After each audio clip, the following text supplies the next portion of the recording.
Hey, warriors. You're standing in the shower again. Water's hitting your back, steam rising around you, but you're somewhere else entirely. Staring at the tile, counting nothing, thinking everything. And when you finally snap back, the water's gone cold. 20 minutes passed, maybe 30. You're not even sure anymore. Time's doing this weird thing lately where it moves, but you don't. There's a coffee mug on your desk. You poured it yesterday morning, or was it the day before? It doesn't matter. You walk past it like it's invisible, like you're invisible, just going through rooms in your own life like a guest who doesn't quite belong there anymore. Your phone keeps lighting up. Someone texted, someone called, someone sent you a meme probably trying to make you laugh. You see it, you read it, but your thumbs just freeze. What would you even say?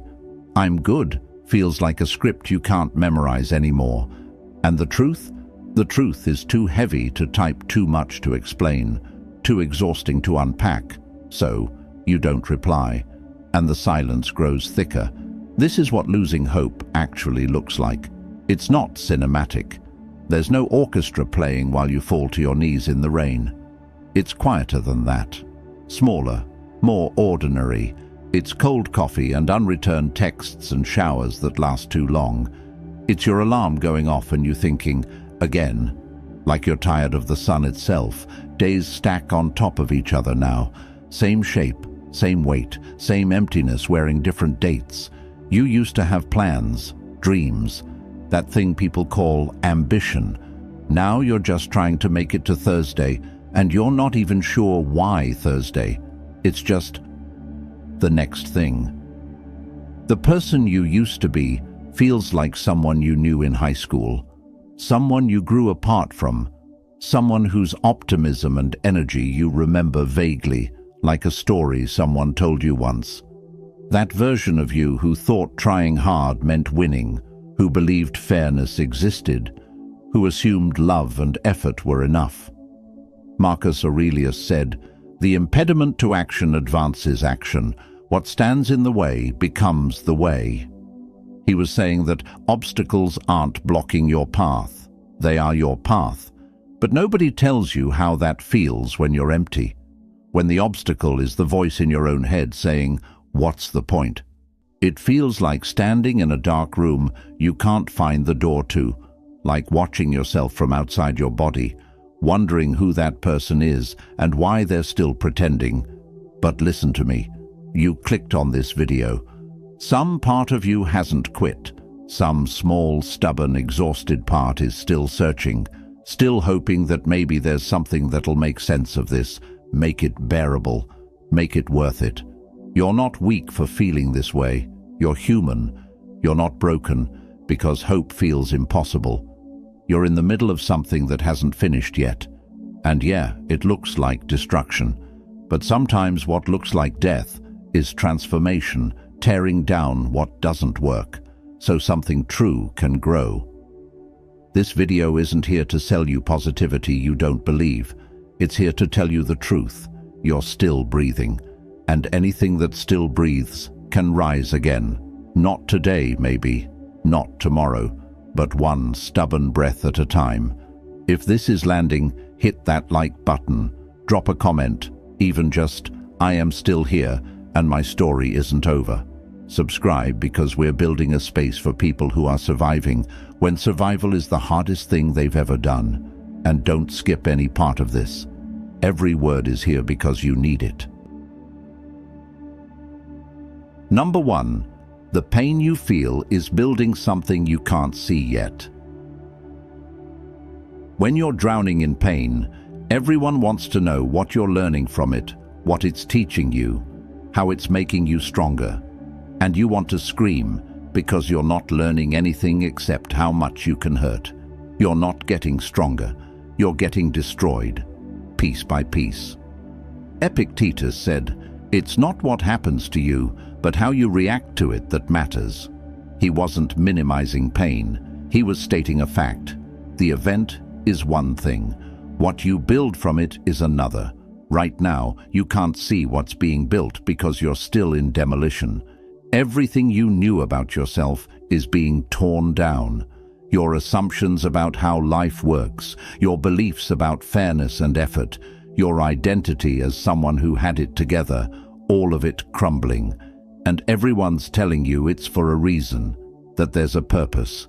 But what if there isn't? What if this is just what happened, random and brutal and unfair?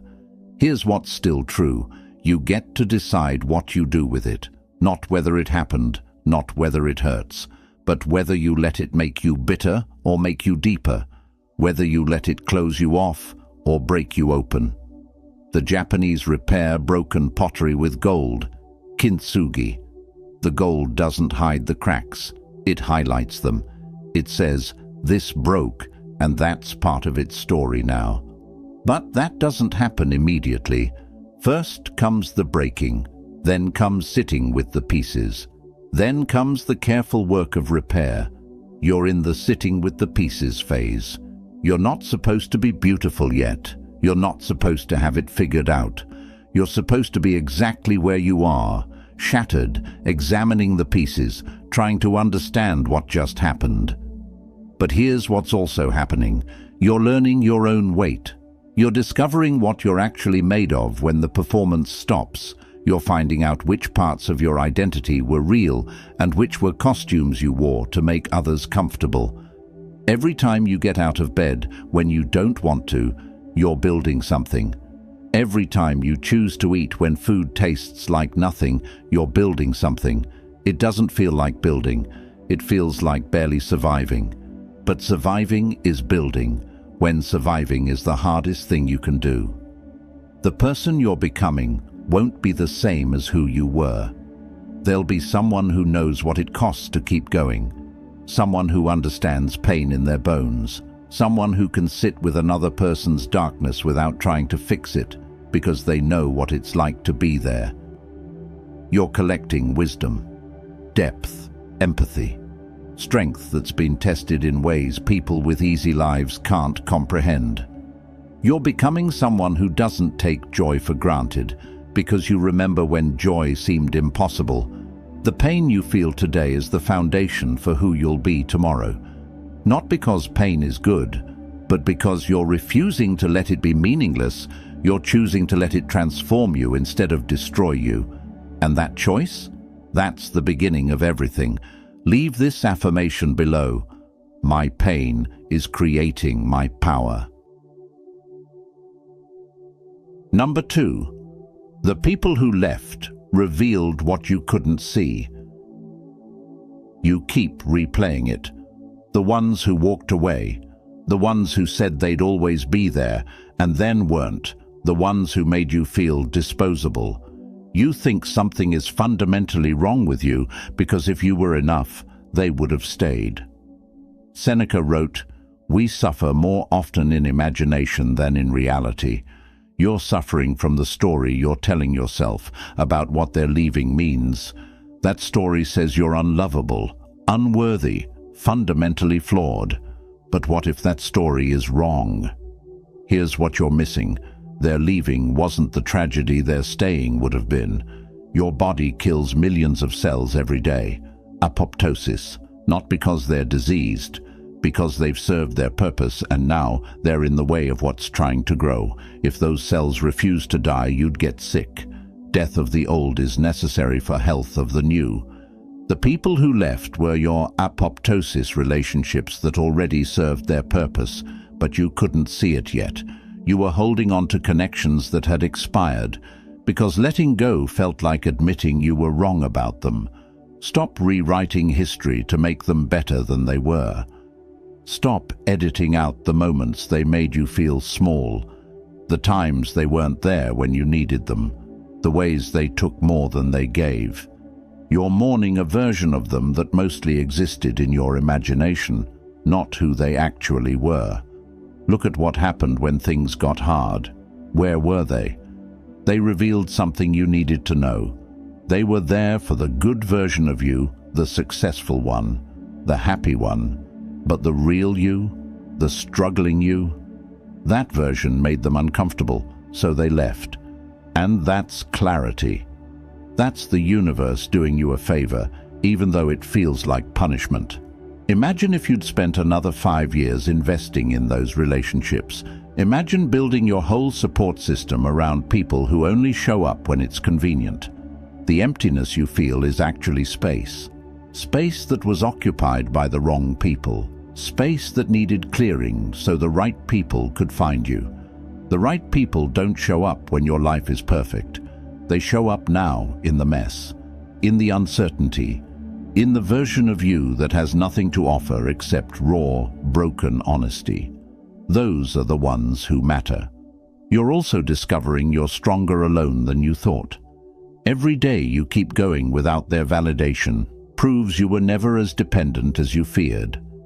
There's a difference between loneliness and solitude.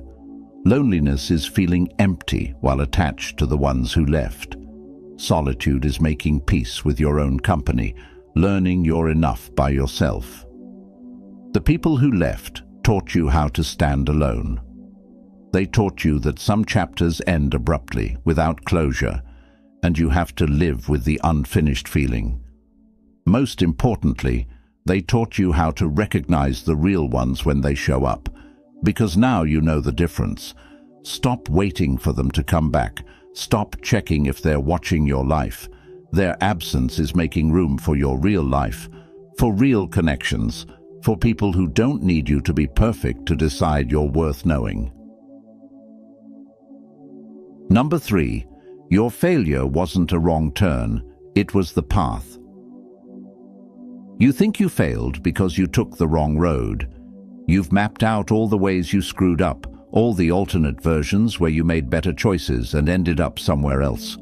Marcus Aurelius wrote, "The impediment to action advances action. What stands in the way becomes the way." The obstacle isn't blocking your path, it is your path. The thing you think you need to get around is what you need to go through. What if there was no right road? What if the idea that you should have figured it all out perfectly was the actual mistake? Mathematician Benoit Mandelbrot discovered fractals, patterns that look chaotic up closely but reveal perfect structure when you step back. He found them everywhere in nature. Your life is a fractal.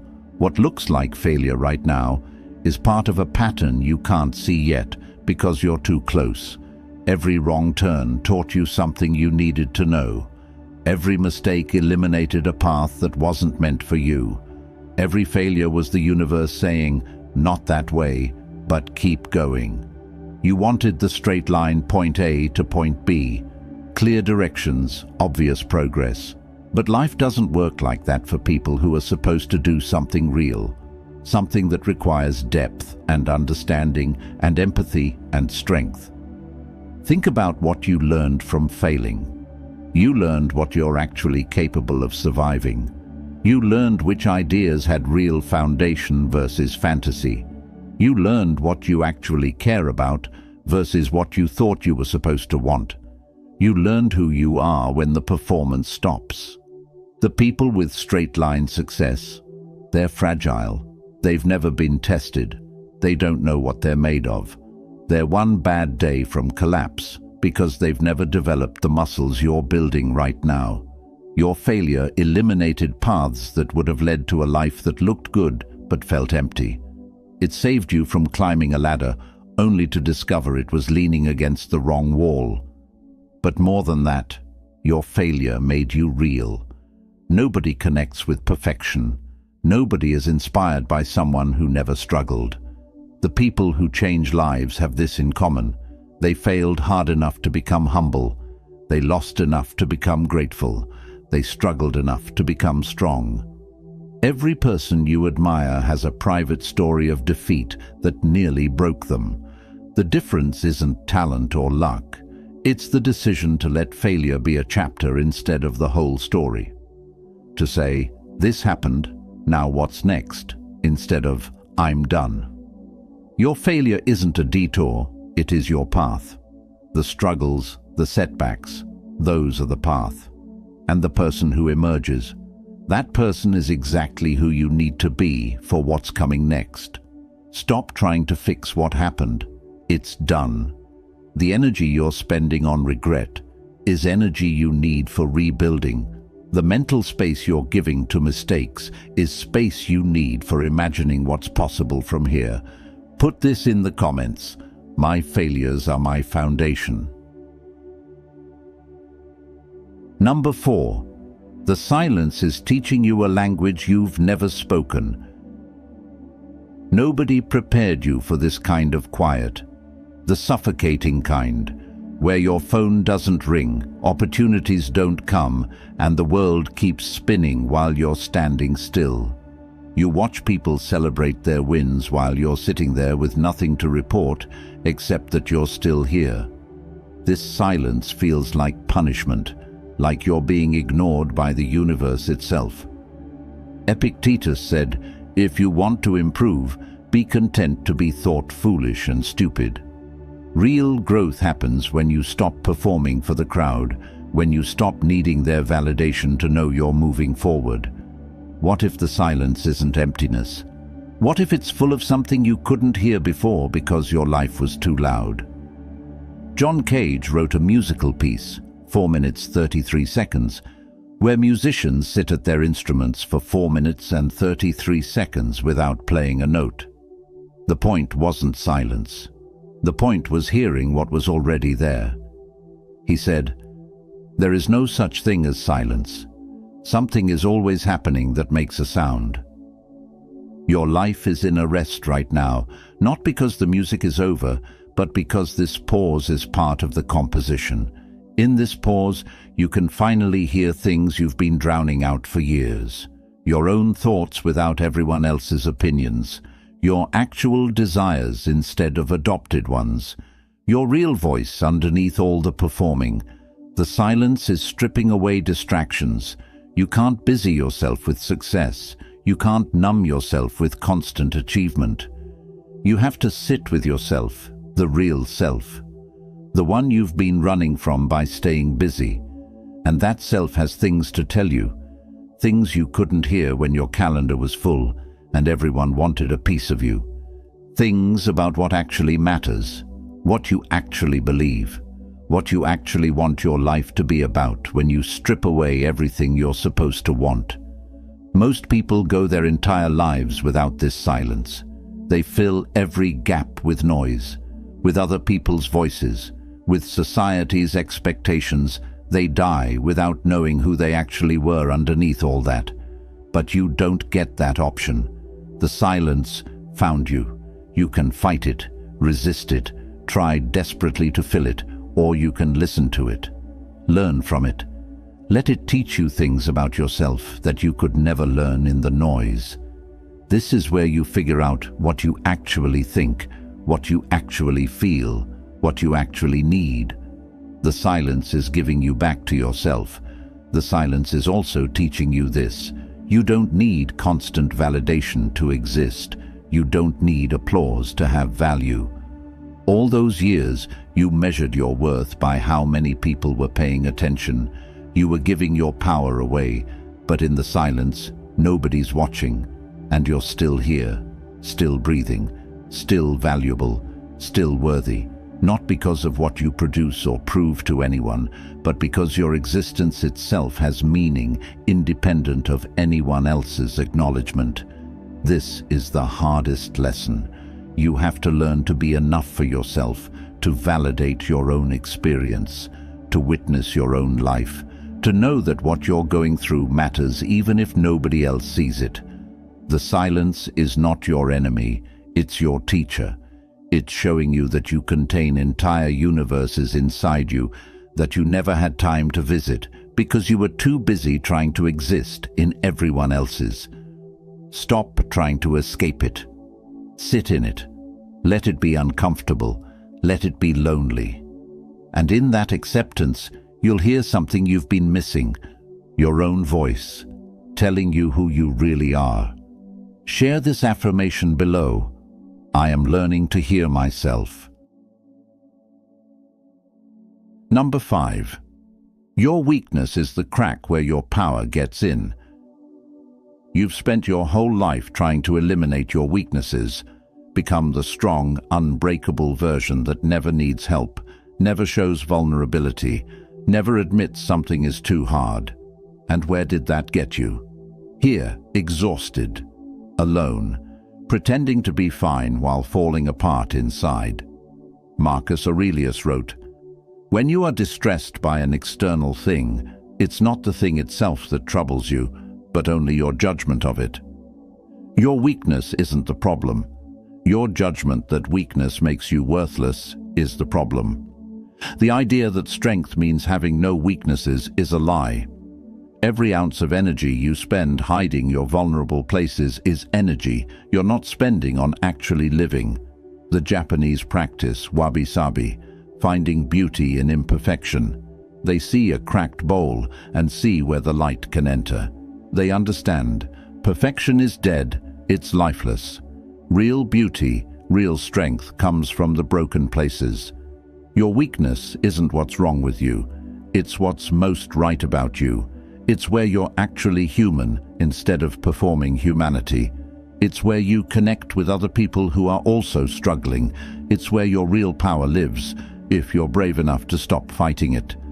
Think about when you finally admitted you couldn't do it alone. When you let someone see you struggling instead of showing your highlight reel. What happened? Did you become less? Or did you finally become real? Your weakness is your access point to other people. It's how you build real relationships instead of transactional ones. Nobody trusts perfection. Nobody connects with someone who has no struggles. But more than that, your weakness is where you grow. A bone that breaks and heals is stronger at the breakpoint. Your body doesn't just repair, it overcompensates. It builds extra strength exactly where weakness was exposed. Your spirit works the same way, the thing you're most ashamed of. That's where your next level of strength is trying to emerge. But it can't break through while you're using all your energy to pretend it doesn't exist. Stop comparing your weaknesses to other people's strengths. You're seeing their curated version. Everyone is carrying something heavy. Everyone has a weakness they're terrified to expose. You're not uniquely broken. You're just uniquely honest with yourself right now. And that honesty, that's not weakness. That's the beginning of real strength. The kind that doesn't crumble when tested because it's built on truth. The kind that can say, "I need help," without feeling like a failure. Your weakness is the doorway to your authenticity, and your authenticity is the only thing that actually matters. Everything else is performance. Let yourself be weak. Let yourself need help. Let yourself not have all the answers. Let yourself be human in all the messy, complicated ways that means, and watch what happens when you stop using energy to hide and start using it to grow. Write this down in the comments.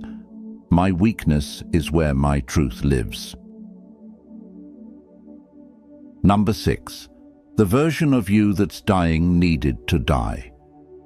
You're grieving someone, but it's not who you think. You're grieving yourself, the older version of you, the version that existed before everything cracked open. And part of you keeps trying to pull that old self back, as if forcing them to return will make life feel normal again. But they're gone, and they needed to go. Seneca wrote, "We are more often frightened than hurt, and we suffer more in imagination than in reality." You're not mourning who you truly were. You're mourning who you thought you were, the image, the performance, the version of you that never fully fit, but felt easier than admitting you were lost. That old identity was shaped for a world that no longer exists, built from beliefs that were too small for who you're becoming. That version said yes when silence would have been wiser, chased approval instead of purpose, lived life from the outside in. Here's the truth. The old you wasn't destroyed. They were outgrown. In nature, some forests require fire to grow. When flames sweep through, it looks like destruction. But beneath the ashes, the soil becomes richer. Seeds that could never open under normal conditions finally crack and bloom only because of the heat. If you walked through that forest mid-fire, you'd think everything was ending. But give it time and it becomes even more alive. That's you. You're in the fire season. You see smoke and think you're losing everything. But the truth is, your soil is being renewed. The seeds inside you, the ones that only open under pressure, are starting to break open. Your dreams needed this fire. Your strength needed this fire.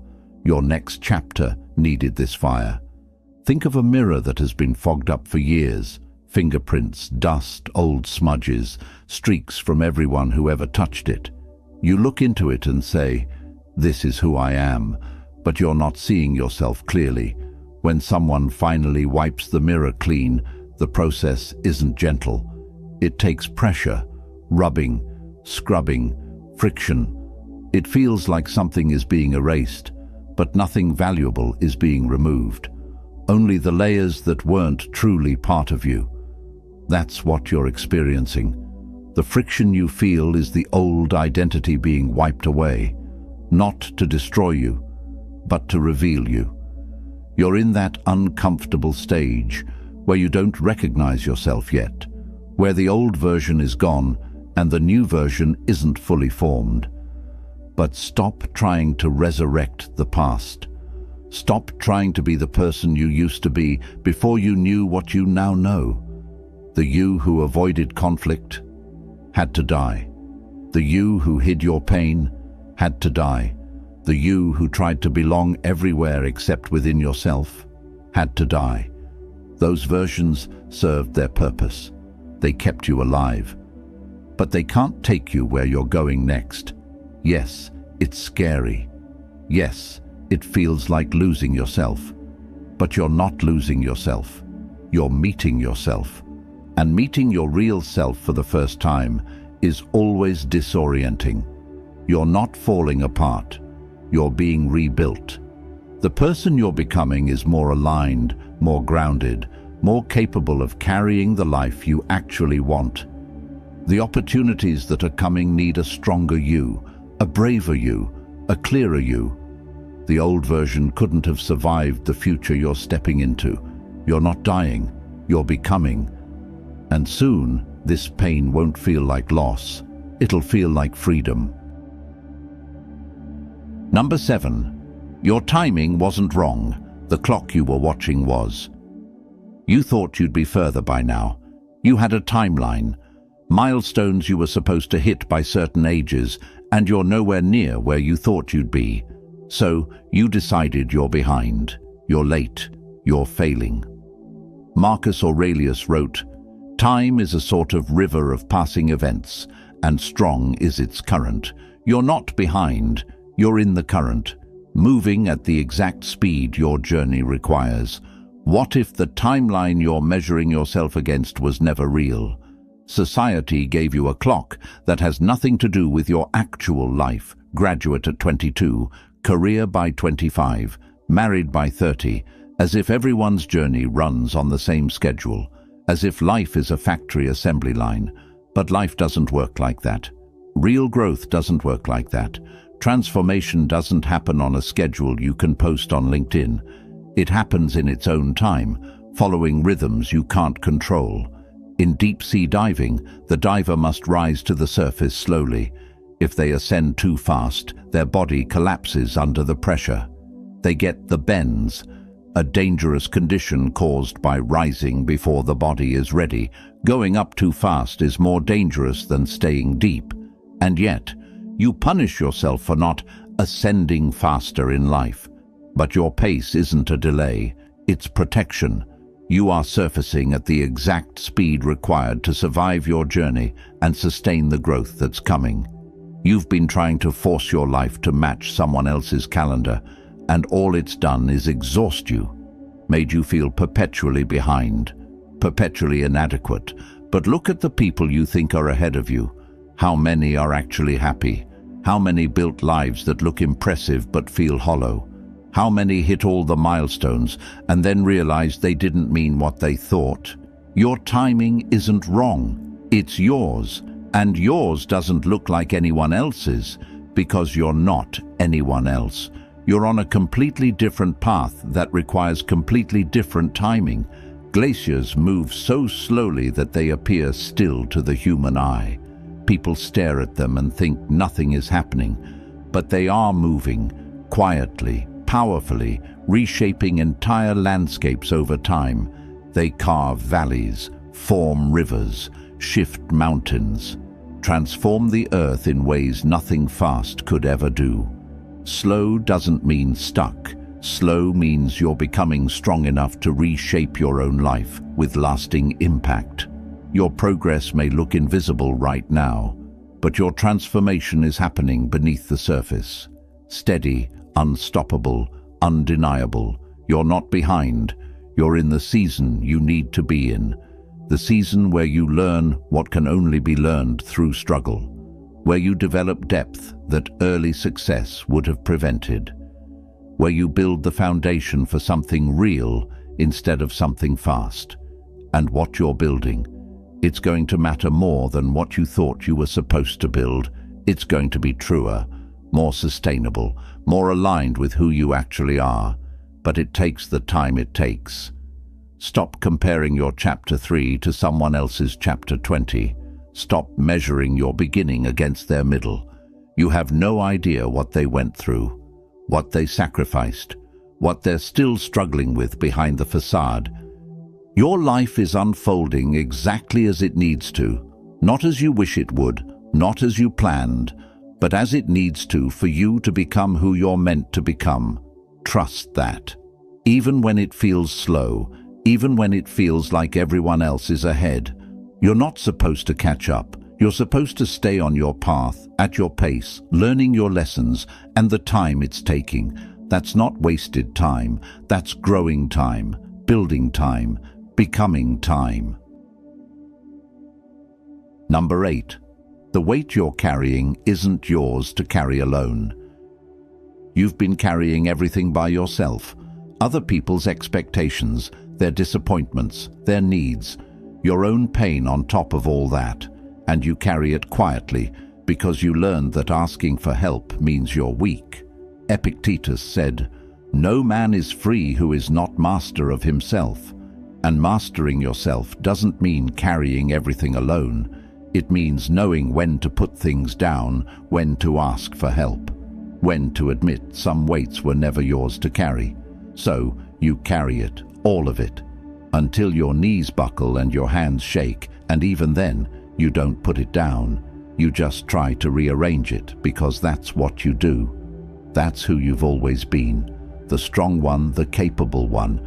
But strength isn't carrying everything alone. That's stubbornness. That's fear. That's pride disguised as resilience. Ants can carry many times their body weight, but they don't work alone. They work in colonies. They share the load. Even the strongest among us are stronger together. No ant says, "I should be able to carry this entire leaf by myself." They just call for backup. You think asking for help diminishes you, makes you a burden. But what if it's actually the opposite? What if asking for help is the bravest thing you can do? What if it's proof that you're strong enough to admit you're human? Think about people in your life who've asked you for help. Did you think less of them? Or did you feel honored that they trusted you enough to be vulnerable? Other people want to help you. They want to matter in your life. But you won't let them. You keep them at arm's length with your "I'm fine" and your "I've got it" and your refusal to admit that you're drowning. Maybe you learned this because people who were supposed to help you didn't. Because vulnerability got used against you. So you decided never again. You decided you'd rather carry it alone than risk that pain. But not everyone is them. Not every hand reaching toward you is going to drop you. Some people are genuinely safe. Some people actually see you and want to help. But you have to let them close enough to try. Start small. Pick one person, one safe person. Let them see one piece of what you're carrying. Say, "I'm not okay," instead of "I'm fine." Say, "I'm struggling," instead of pretending you're not. Watch what happens. Most of the time, they'll step up. They'll show you that sharing the weight doesn't make you weak, it makes you wise. And here's the other thing, some of what you're carrying isn't even yours. You picked up other people's shame, their expectations, their unfinished business. You've been carrying their disappointment, their judgment, their needs that they should be meeting themselves. Put it down. Start examining what's in your arms. Pick up each piece and ask, is this mine? Is this my responsibility? And if the answer is no, put it down. You were never meant to carry the world on your shoulders. You were meant to carry your own journey, your own growth. And even that, you were meant to share it with people who care about you. Stop being so strong that you're actually weak. Stop being so independent that you're actually isolated. Let someone in. Let someone help, not because you can't do it alone, but because you don't have to. Comment if you feel this. I am allowed to need help. Number 9. The life you're building in secret is more real than the one you lost in public. Nobody sees what you're doing right now. There's no audience for the 3 a.m. moments when you choose to keep going. No applause for the small decisions you make every day to try again. No recognition for the quiet strength it takes to rebuild yourself in the dark. And that invisibility makes you feel like what you're doing doesn't count. Like if nobody's watching, maybe it doesn't matter. Maybe you should have something to show by now. Seneca wrote, "It is not the man who has too little, but the man who craves more, that is poor." You're not poor because you have nothing to show.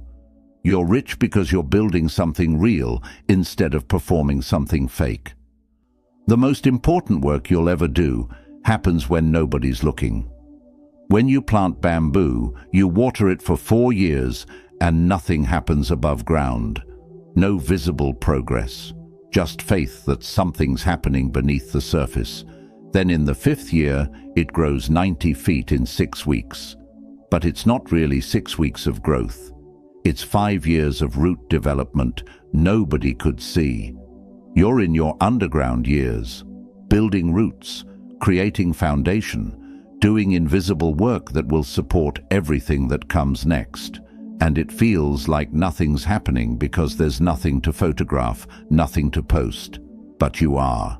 Every day you keep going, you're building roots. Every time you try again after failing, you're building roots.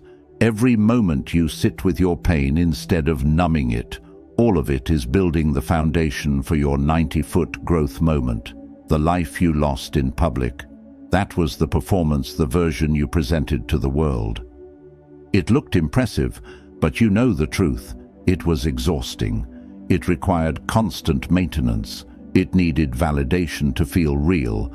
But this life you're building in secret, this is the real one. This is where you're becoming someone who doesn't need an audience to have value, where you're learning what you actually think without the pressure of other people's opinions. The privacy of your struggle is actually a gift. It means you don't have to perform your healing.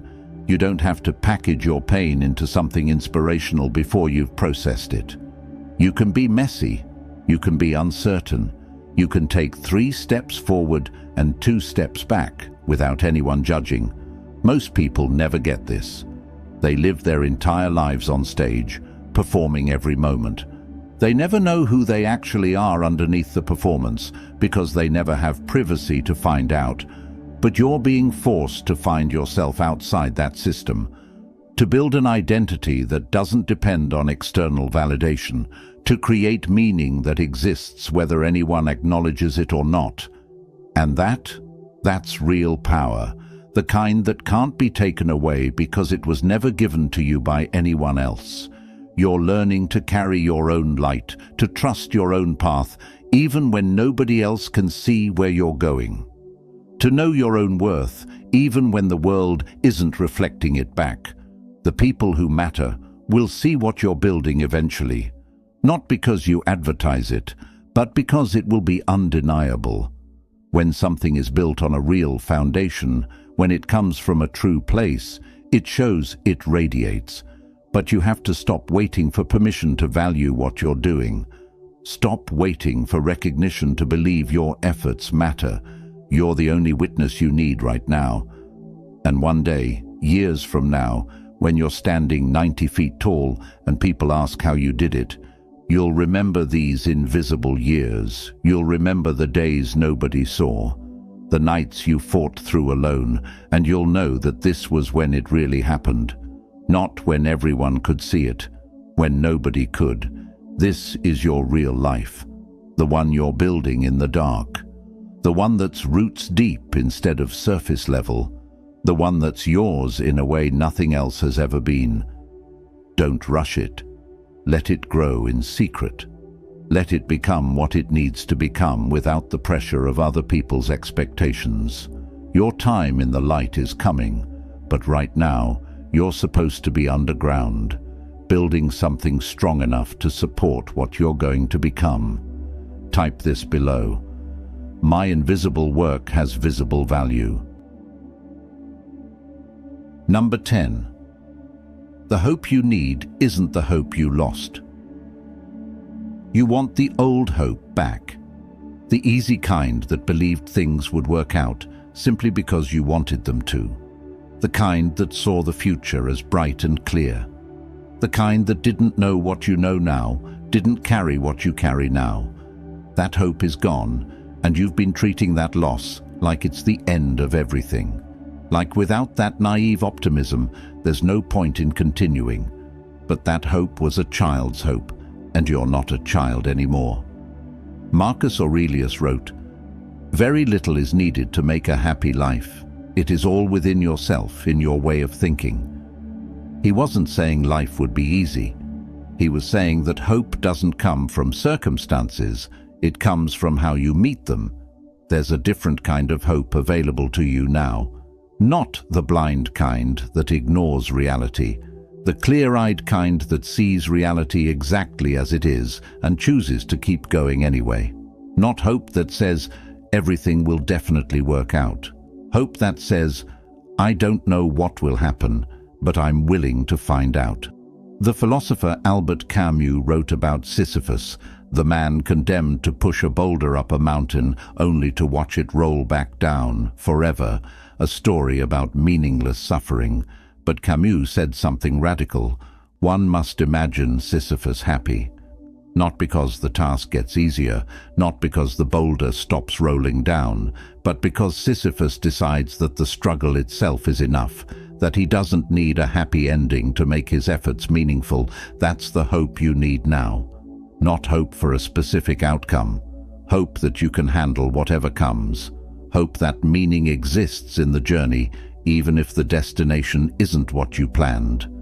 Hope that your life has value even when it's hard, even when it hurts.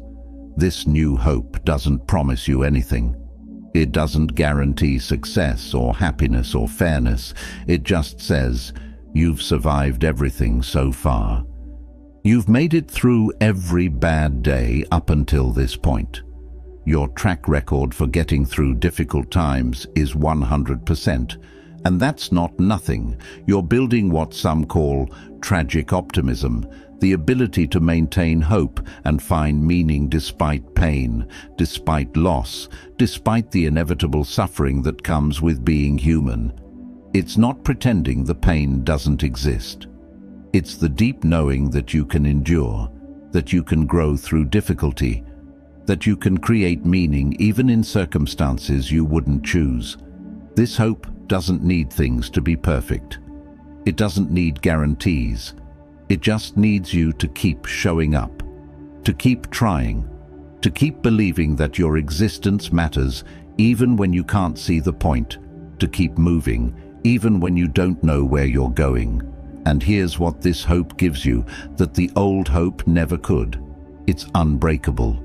The old hope shattered when life got hard because it was built on the assumption that life wouldn't get hard.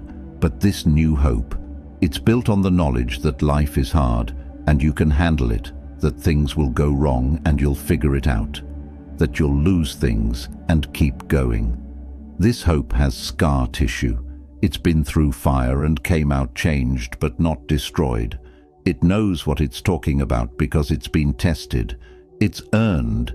It's real in a way that innocent optimism could never be. You don't need to believe everything happens for a reason. You don't need to believe there's a grand plan. You just need to believe that you're capable of continuing, that tomorrow might be different than today, that you contain the strength to handle uncertainty. This hope lives in small moments, in the decision to get out of bed when you don't want to, in the choice to eat something nourishing when you barely have appetite, in the act of reaching out when you feel completely alone, in the tiny movements forward that don't feel like progress, but accumulate into something over time. It's not dramatic, it's not Instagram-worthy, it's quiet and steady and unglamorous. It's the hope that says, I'll try one more day, instead of, everything's going to be amazing. It's the hope that finds one small thing to appreciate instead of needing everything to be perfect. It's the hope that can hold both grief and gratitude, both pain and possibility. You lost the hope you had, and that loss made you wiser. It made you stronger. It made you more real. The hope you're building now is better because it's based on truth instead of fantasy. It's sustainable because it doesn't require perfect circumstances. It's powerful because it's chosen, not given. You're not going back to who you were before you knew pain. You're going forward as someone who knows pain and chooses hope anyway, not because you're naive, because you're brave, not because it's easy, because it's necessary, not because you know it will work, because not trying is worse than trying and failing. This is your hope now, different than before, deeper, scarred, real, unbreakable, built not on what you wish were true, but on what you know you can survive. And that's more than enough to keep going. So here we are. You made it through. 10 truths about what it means to lose everything and still be standing. And I know you're still hurting, still uncertain, still carrying weight that makes every step feel impossible. But you're here, and that means something. Epictetus said, "It's not what happens to you, but how you react to it that matters." Your story doesn't end in this darkness. This chapter is brutal, yes. It's unfair and exhausting, and it's testing you in ways you never imagined. But it's a chapter. Not the whole book, not your final page, just a part of a longer story that you're still writing. Everything we talked about today, the pain that's building you, the people who left, the failures that redirected you, the silence that's teaching you, the weaknesses that are making you real, the old self that needed to die, the timing that's actually perfect, the weight you don't have to carry alone, the invisible work that matters, and the new kind of hope you're earning. All of it is part of your becoming. You're not broken. You're breaking open. There's a difference. Breaking means ending. Breaking open means more light gets in, more truth gets out, more of your real self gets to exist in the world. And yes, it hurts. But it's not destruction, it's transformation. The fact that you watched this entire video, that tells me you haven't given up. Some part of you is still fighting, still searching, still believing there's more to your story than this moment of despair. Hold on to that part. Feed it. Let it grow, even when everything else feels like it's dying. You don't need to have all the answers. You don't need to fix everything today. You just need to stay. Stay one more day. Stay one more hour. Stay long enough to see what happens next. Because something always happens next. Always. The story keeps moving. Life keeps unfolding. And you deserve to see where yours goes. Before you leave, hit that like button if this reached you. Drop a comment, share your affirmation, or just let me know you're here and you're trying. Share this with someone who needs it. You probably know someone who does subscribe because you're part of a community now. A community of people who refuse to let their darkest chapter be their last one. Your life isn't over. Your hope isn't gone. Your purpose isn't lost. They're just being rebuilt into something stronger, something truer, something that can actually hold the weight of a real life, not just a performed one. I believe in you. Even if you don't believe in yourself right now, even if you can't see how you're going to make it through, even if everything feels impossible, I believe you're going to survive this. And more than survive, you're going to become someone you can't even imagine yet. Someone who looks back at this moment and understands why it had to happen exactly this way. Stay. Keep going. You matter. Drop your affirmation one last time. I am still becoming.